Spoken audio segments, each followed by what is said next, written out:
Oh boy, here we go. Azure Striker Gunvolt 3 finally puts us back in the main series after whatever the hell Luminous Avenger was trying to do.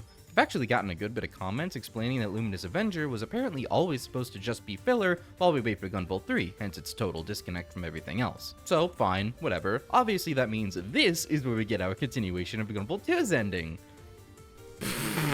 That's a good one. Gunvolt 3 takes a wildly different direction. Copen? Copen who? I only know Kieran!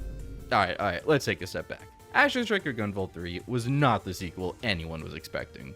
For one, it does not continue with plot threads left off from Gunvolt 2, and in fact, is set like 100 years in the future with a completely new cast and story that's not very connected to anything, with new ideas and plot threads that totally ignore the old ones. Gunvolt is not the protagonist anymore, instead we have Kieran, with Gunvolt kinda just tagging along on missions and acting as a secondary playstyle.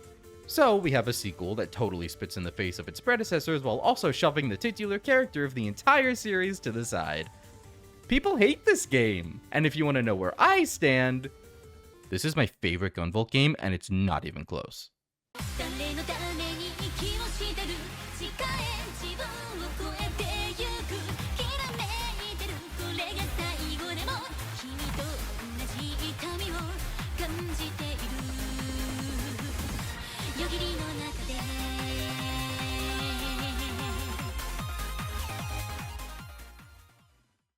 So let's actually start with the bad here, because I'm feeling evil today, and it's kind of what people are going to expect from a video talking about this game. Again, there is a reason why a lot of people hate this game so much, and a lot of it is to do with the story. Oh god, the story.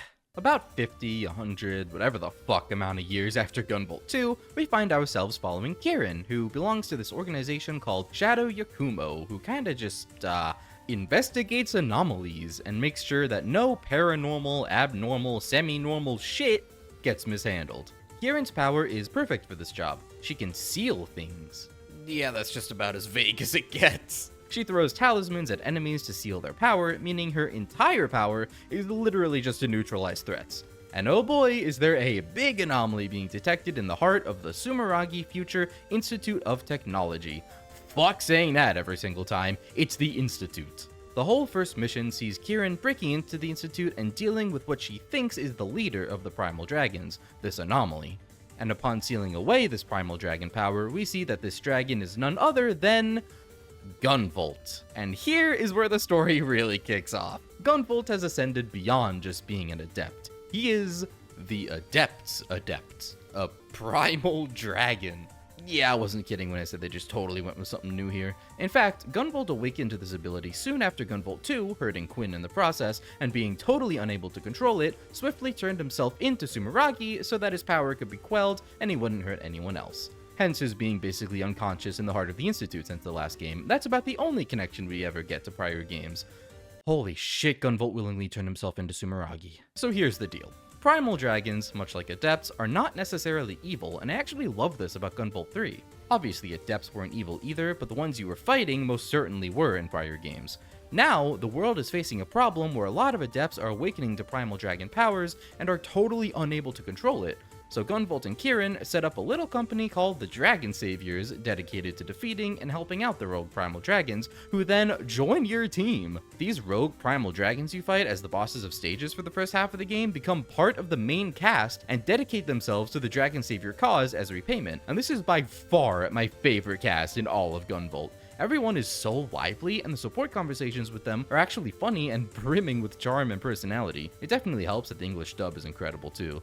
Wait, I'm supposed to be saying bad things about this game. Gunvolt is a dog! After sealing and recruiting a few more primal dragons, the real threat of the game show themselves. I'm gonna get back to these guys later. They're not really why the story is so contentious. It's the fact that nothing is done with Gunvolt 2, everyone's just kinda cool with Sumeragi now, we have a new protagonist that came out of nowhere who shoves the main character of the series aside, and Gunvolt is a dog! Wait, but what do you mean everyone's cool with Sumeragi now, I hear you asking?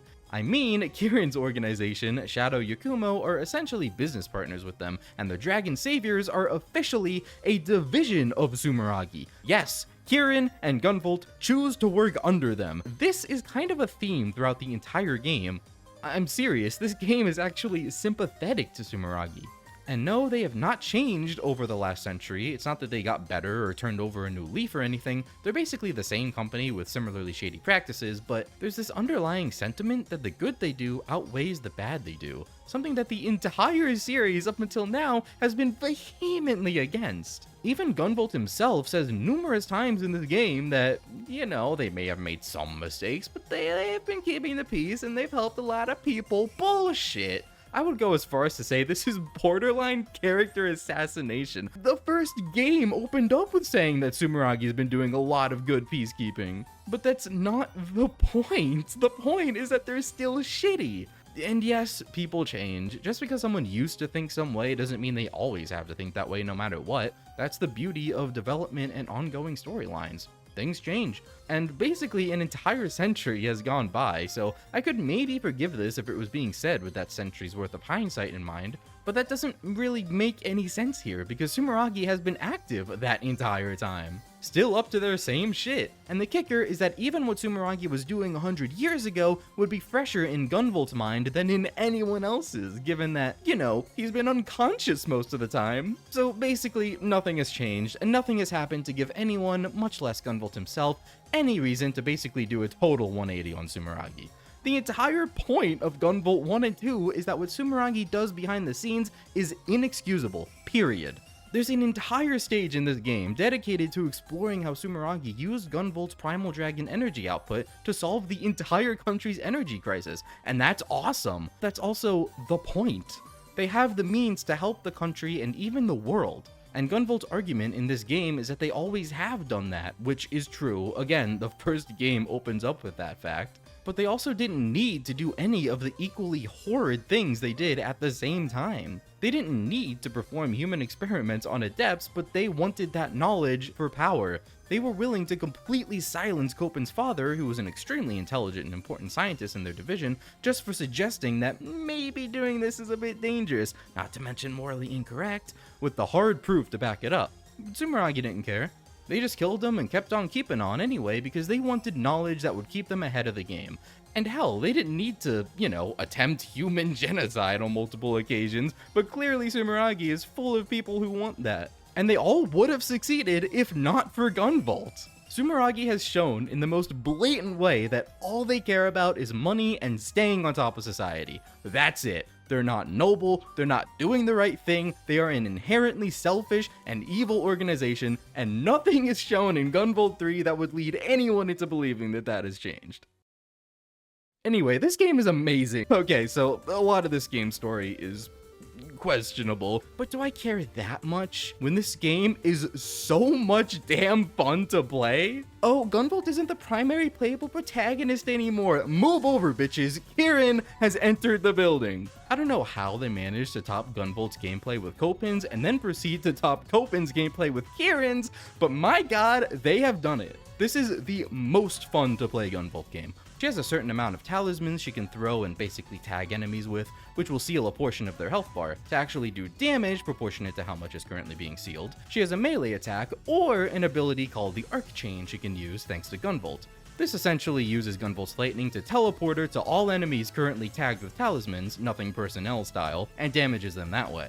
Much like Copen, kudos are built up by staying in the air, and you get even more kudos by destroying multiple enemies at once with one Arc Chain, making you tag as many enemies as possible to Arc Chain and destroy them before immediately finding another enemy or something else to tag on an Arc Chain to before you touch the ground again. It is an extremely high energy, fast-paced playstyle that is so satisfying and rewarding to pull off. The stages are so well designed around being arc chainable that once you get the hang of it, you can just fly through these, and it is never not fun.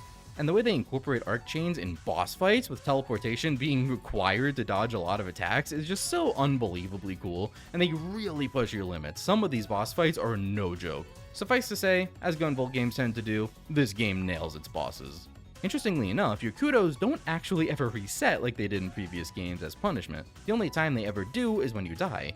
Instead of resetting, when you get hit, you get kudos locked, which means you can't add any more kudos to your score until you earn enough kudos just to break the lock, and the kudos lock resets back to what it originally was when you get hit, meaning you have to earn them all with no punishment, and if you don't, then your actual kudos count will just remain stagnant and the lock will stay on.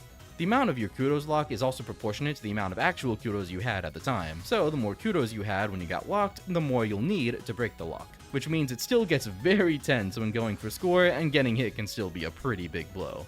I honestly really like the system. It basically gives you the chance to restore your kudos by playing perfectly, and it is definitely a frantic feeling trying desperately not to get hit again as you try to break your kudos lock. Oh, but Kieran isn't the only playable character. You can still play as Gunvolt in the form of a limited god mode. Yeah, Kieran can't keep him totally under control because he's just that powerful, hence dog. So she can only let him off the leash for a limited amount of time before quelling him again lest he get too out of control. Which is how they explain the feathers gauge. When that drops to 0, you switch back to Kieran. This gameplay style is whatever, honestly. I'm not going to get too into it because I don't care that much. I didn't really use it other than for achievements because I don't find it as fun as Kieran's gameplay. A lot of people hate that Gunvolt has been reduced to this, and in principle I kind of agree, but come on, Kieran is too cool not to love. There is one other main aspect of the gameplay I want to talk about.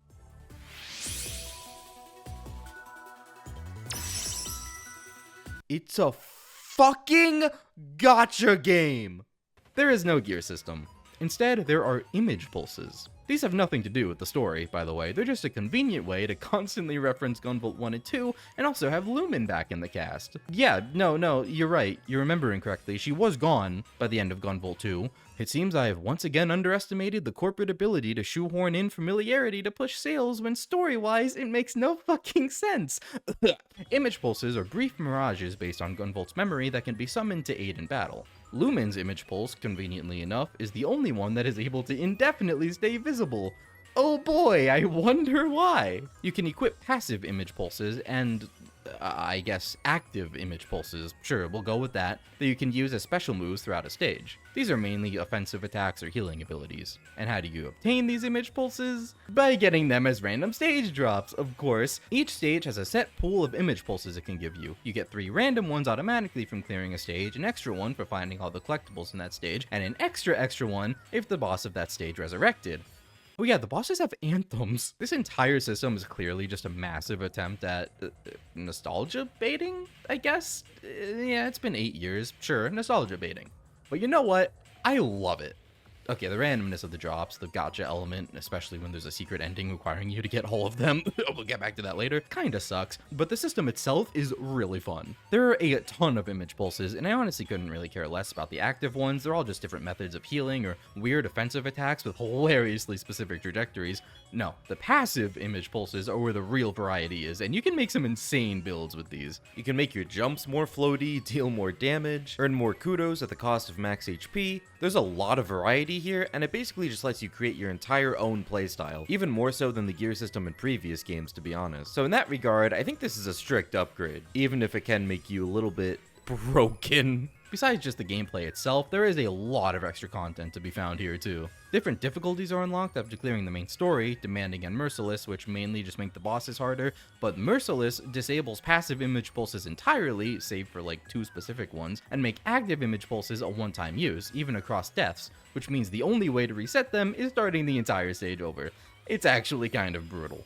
There's an entire extra Gunvolt only mode called Divisive, which is unlocked by achieving the special GV rank on 3 stages. For this, you need to equip the Primal Dragon passive image pulse, which lets you start out the stage as Gunvolt, and then proceed to clear the entire stage without ever switching back to Kieran, which is a lot harder than it sounds. Pretty much everything you do drains the feathers gauge, which forces you back to Kieran when it hits 0, and the only way to significantly increase it is by getting big combos, so you need to really be on your game and not let the gauge run out. Divisive mode itself is essentially a big gauntlet of most of the levels in the game, playing as GV only, and that's about the only thing I can say about it, because I never actually unlocked it myself. I got GV rank on 1 stage for the achievement, and that's it.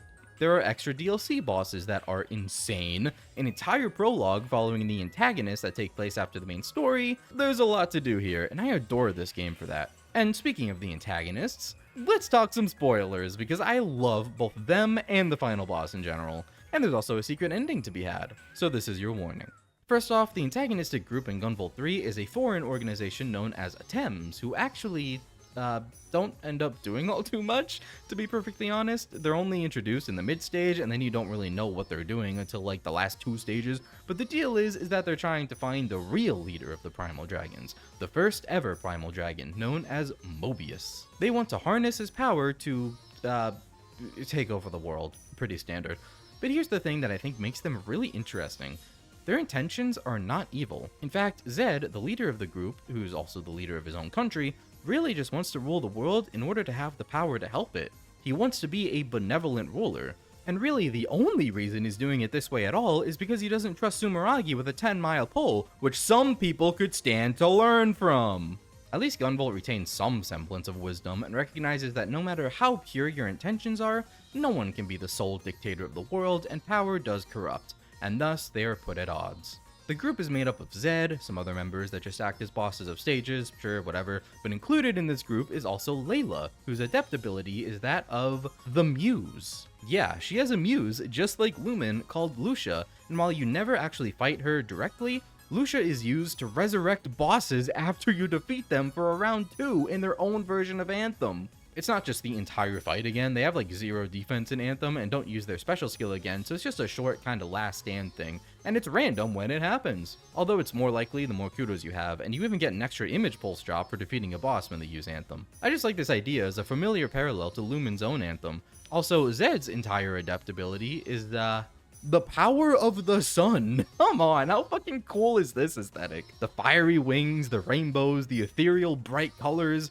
Zed has such a cool design and moveset that I love him, even if his second boss fight can be infuriating. He will literally throw your talismans back at you like fucking V2 shooting your coins.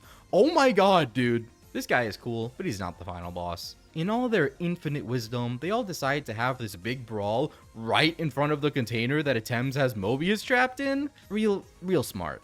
And astonishingly, surprisingly, shockingly to everyone, the container is broken by the fight. Little thing about Mobius, his primal dragon power is to manifest any timeline he wants. No, I'm not kidding. He can just think and it will happen. That's basically how it's described.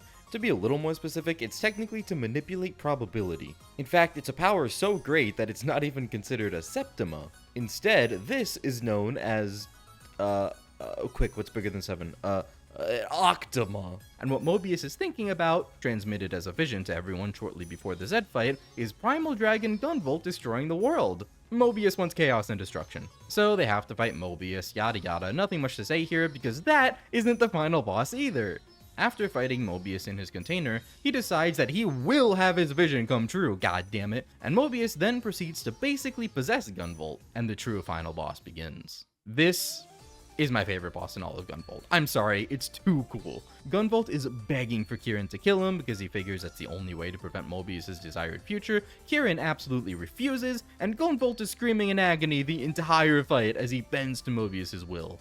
You'd think him screaming the whole time like an edgy high school kid in 2014 trying to convince you he's turning into a werewolf would be a little bit off-putting, but god damn it, the voice actor just kills it here. Now, I've noticed at this point that Gunvolt really tends to overdo it with the whole trope of boss fights against previous playable characters and abilities, like Asimov in both GV1 and X1 in the final showdown in both routes of GV2, but this is something else. They go absolutely ballistic here. Luxcalibur's out the ass. You need absolute mastery of Kieran's moveset to navigate the insanity on screen and defeat Mobius Gunvolt? Gunvolt Mobius? Gunvolt Prime.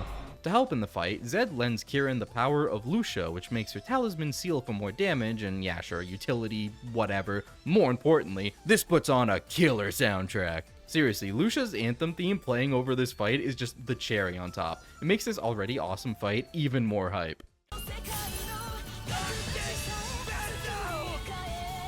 You must survive!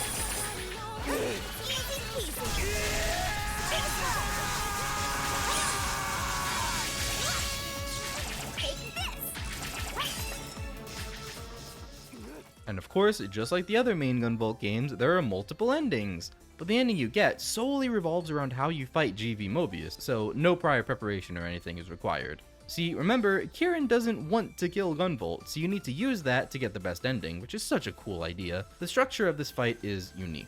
Gunvolt's body has its own health bar, and when drained, he gets stunned, and Mobius himself pops out for a chance to deal damage to him, and so on and so forth. The first time this happens is actually scripted, which is kind of annoying, and there's no way to skip it. Gunvolt basically just straight up kills Kieran, and that's when Lucia comes in and gives her anthem, and then you get this whole fucking cool hype fight. So basically from then on is the fight. Damaging Mobius normally and draining his health bar gets you the normal, well, really bad ending, because Gunvolt impales himself on Kieran's sword so he dies and thus stops Mobius, and end credits. No, to get the real good ending, you cannot damage Mobius a single time. Instead, you have to solely rely on your talismans to seal his health bar without actually hitting him for damage. Simply sealing his entire health bar will end the fight and net you the good ending. Except, the first time I tried to do this, the fight actually didn't end, and I just got stuck in an infinite loop where the fight kept going even though his entire health bar was sealed, and there was just nothing I could do. I had to start over, and then it worked the second time. Please tell me if this has happened to you. I am so curious, because it seems like no one else has posted about this experience, except for one person I found on Reddit, and no one knew what the fuck they were talking about. Also, as an aside, notice how this entire method is totally backwards, since the one thing she isn't damaging is Mobius himself and still annihilating Gunvolt's body. Yeah, okay, sure, why not? I guess Mobius's vision wasn't actually what he wanted, but what he was trying to prevent.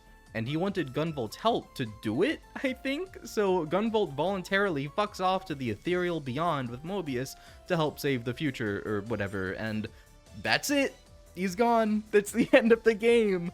Except Mobius's awakening still spread dragon radiation all over the world, so Kieran and the dragon saviors keep on keeping on with helping them. Attempts goes back to their own country to assist in the primal dragon problem there, and that's Gunvolt 3.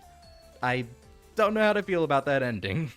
I mean, if this is just their way of retiring Gunvolt and making way for a new era, maybe with Kieran or something else entirely, that's fine. I think bringing Gunvolt back after this would be really odd, and I don't mind a new beginning. It sucks that GV2 never got expanded on, but I've just accepted that it won't at this point. Despite that, I thoroughly enjoyed Gunvolt 3, because on one hand, I think it's a great story on its own. On the other hand, well, I've heard a lot of people say it just shouldn't have been called Gunvolt 3, and that pretty much nails it. If this was not a mainline entry, I think it would be fine and would have gone over a lot better for people. Because yes, this being called Gunvolt 3 sets up all kinds of expectations, none of which are met, which is extremely disappointing.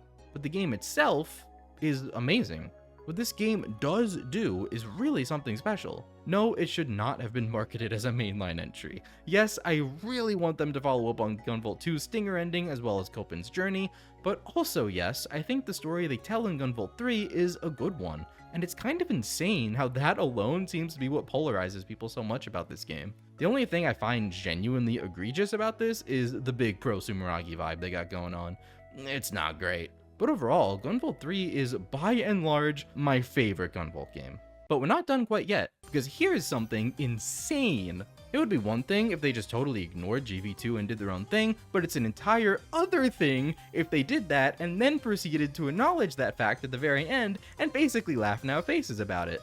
Welcome to the secret ending. Getting all of the image pulses in the game and then beating the final boss on merciless difficulty using the sealing method gets you an extra special cutscene of a satirical stage play featuring GV, Mytle, and Zhao theatrically talking about GV2's stinger ending with the pendant and everything and just joking about it, and then it ends. What the fuck? This is literally just something that would play at the end of a Disgaea chapter. What is going on? I suppose it's way too much to hope for that this is hinting at GV4 following up on it? Yeah, no way in hell. A lot of people just read this cutscene as a joke and write it off and don't think about it, and I'm generally not one who likes to think too deeply into things that don't need to be thought too deeply about, but I cannot help but think that this is just kind of offensive. Given that this is not hinting at anything in the future and is just a joke, that's kind of insane. And that concludes our journey of Gunvolt 3. What a wild ride this game and this entire series has been. I don't doubt that some kind of continuation is in store for the future, whether it's Gunvolt 4 or a totally different offshoot of the series. I will be there for it, and I have no idea what to expect from it. For now, thank you all so much for joining me on this adventure. No, I am not playing the rhythm game any more than I already have. I tried it out day one, was underwhelmed by it. I am not dropping like 15 more bucks for the extra songs and shit, and now they've announced a shitty puzzle game? Inti what? Anyway, that's it for Gunvolt. This game is spectacular. This whole series is spectacular. I hope Inti stops making a joke out of it with these recent releases. What am I looking at? And I will see you all in my next endeavor. Peace.